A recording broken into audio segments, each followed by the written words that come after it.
la CAN, c'est un moment de joie, un moment de partage, que ce soit avec, entre nous d'abord, parce qu'on reste longtemps entre nous, avec les anciens joueurs aussi qui ont montré la voie.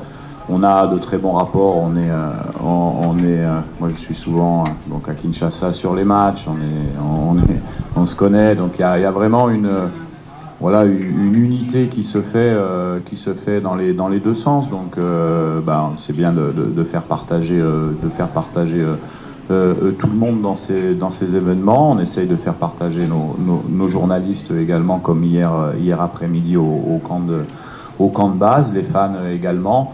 Voilà, donc ça donne forcément des encouragements. Il y en a certains qui ont gagné la CAN 174 qui étaient là pour nous encourager. Donc c'est important que les joueurs connaissent l'histoire de la sélection, parce qu'au final, on est juste de passage. Tout le monde est nécessaire, personne indispensable. Derrière moi, il y aura un autre sélectionneur. Derrière les joueurs, il y aura d'autres joueurs. Et puis le plus important, c'est le drapeau et c'est le pays. Et c'est surtout l'image qu'on laisse de notre passage. Et l'image qu'ont laissé les légendes a été fantastique. Bon, déjà, quand on a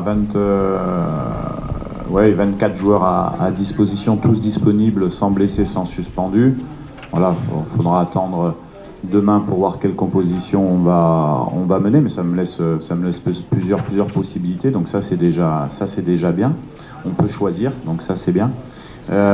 Et après, par rapport au Maroc, nous, il va falloir qu'on fasse un gros match, qu'on répète ce qu'on a fait sur le premier match en gommant nos erreurs. On sait qu'on est bon dans nos phases de possession, on peut être bon dans des phases d'attaque rapide aussi. Donc après, il va falloir bien maîtriser cette belle équipe du Maroc, son jeu combiné, ses déplacements, pour qu'on puisse livrer le match qu'on souhaite faire. Alors la première question, on n'a pas un seul latéral droit, on en a deux déjà, puisqu'il y a Brian Bailly qui joue à Ascoli et latéral droit. On peut même avoir la possibilité de jouer à 3 derrière avec des pistons aussi, donc on a plusieurs possibilités. Ça c'est la première question. La deuxième question, c'était par rapport à l'attaquant à Fiston Mayele, c'est ça? Oui, on aurait pu le faire rentrer sur le deuxième match. On a fait un choix de faire rentrer Benza, qui est un joueur de surface.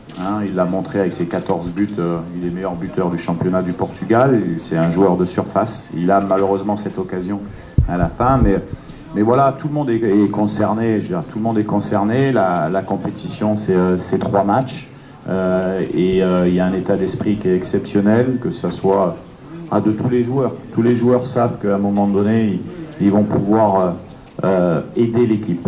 Voilà, aider l'équipe. Donc tout le monde doit être dans cet état d'esprit-là, mais c'est surtout de continuer ce qu'on fait depuis quelque temps déjà, c'est-à-dire à être vraiment de très grands professionnels sur toutes les phases de jeu, dans l'organisation de notre jeu, dans les phases de transition défensive, de respirer cette discipline tactique qui nous donne quand même certaines garanties.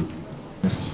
Moi, je pense que le Maroc a besoin de points également. Ils ne sont pas qualifiés, ils ont gagné le premier match, mais ils vont devoir tenter de gagner le deuxième quand même.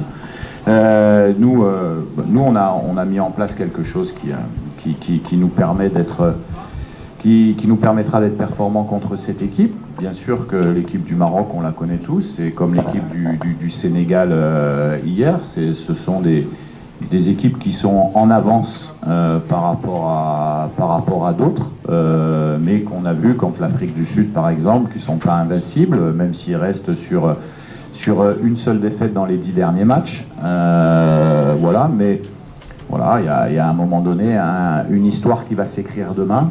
Elle peut s'écrire aussi bien du côté du Maroc que du côté du Congo, et nous on sera dans tous les cas vaillants et difficiles à jouer demain.